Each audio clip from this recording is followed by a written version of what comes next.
sessions didn't produce anything. It was kind of turning to sort of oral plasticine, you know, the kind of the colourless ball of sound, and he couldn't extract anything from it, which is always the downside of working that way when you're being spontaneous and hoping that chance in these aleatory processes are going to lead you somewhere, and sometimes they lead you nowhere.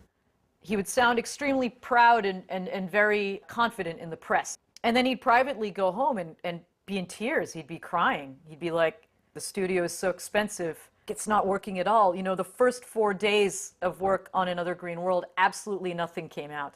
Eno was using a very expensive studio, Basing Street Studios in London. And if it didn't work, you know, it was like £500 a day to use the studio. And so you're just kind of hemorrhaging massive amounts of money to do this experiment. So it was a very gutsy move by him to do that with Another Green World.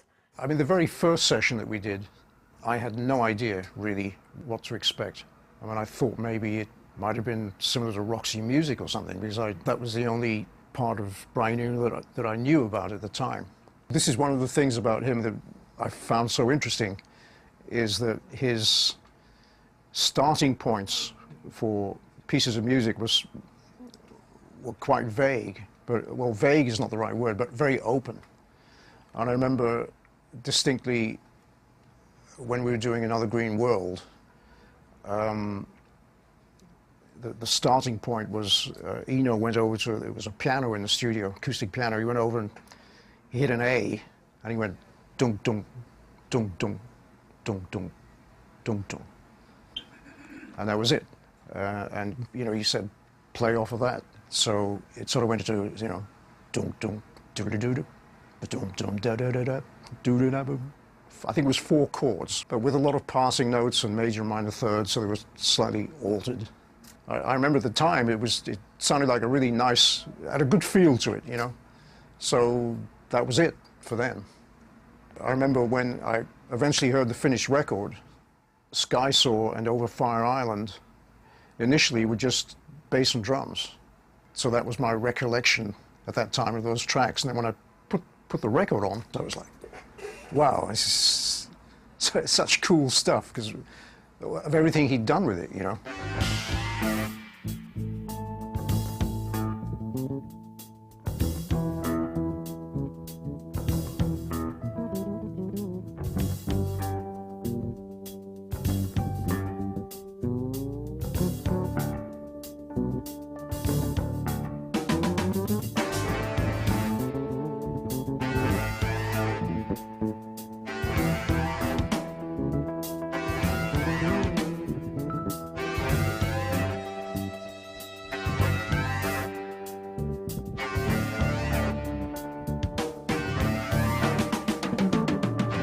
Even though these starting points were often very, very open and kind of vague, I mean, the example I just gave, it could have gone a million different ways, you know.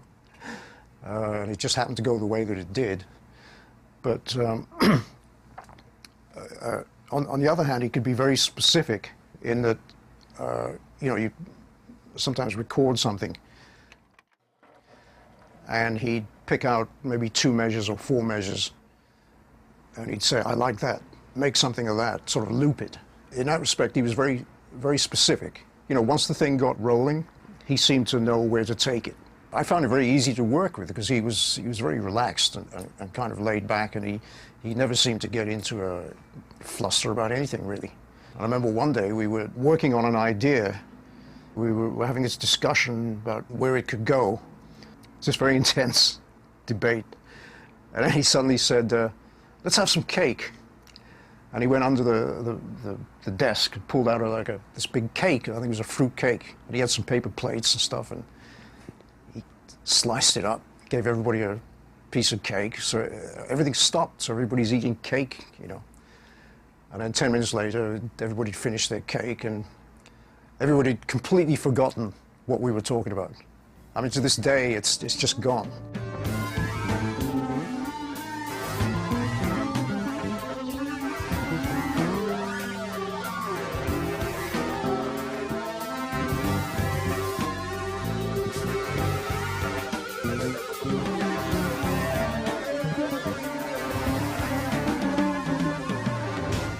I think he got the best out of his musicians by making them feel involved, because it was fun. You know, it was like we felt like you were doing some new stuff, and you know, you could make suggestions and he'd listen, and I think that's how he got the best out of those guys. Certainly, I'm speaking for myself anyway. And I remember, you know, going home from those sessions and feeling good about it. You know, like did something good today. You know, that kind of feeling, which is always very gratifying. You know. The experiment paid off. Released in September 1975, like similarly groundbreaking records that had come before it, Another Green World polarized audiences and critics alike.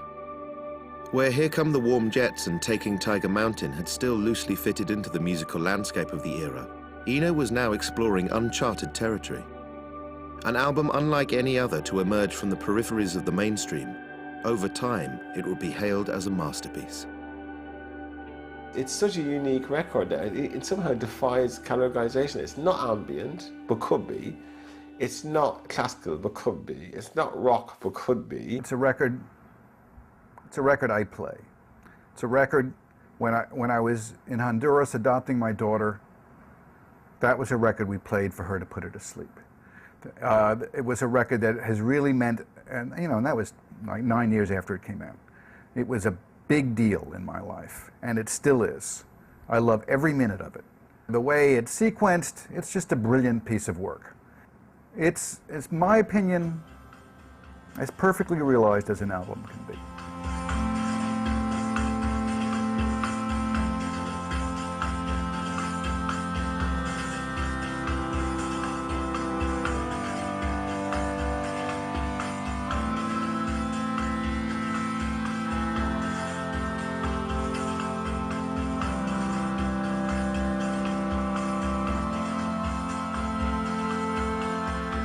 This is a masterpiece. This comes like right in the beginning of the punk explosion. Serious change in the air musically. But this record has nothing to do, on the surface, with what any of that change is about. It's called Another Green World, and people say, oh, it's a technology record, and yes, I suppose it is, but there's also something really pastoral. I think I may have used the term techno-pastoral when I reviewed it. If not, it'll do. It's also a record that translates perfectly well to CD. Old records were made with sides then, and sides mattered, really mattered sometimes, like on Before and After Science, where the two sides are really rather different. But in this case, it just flows, beginning to end.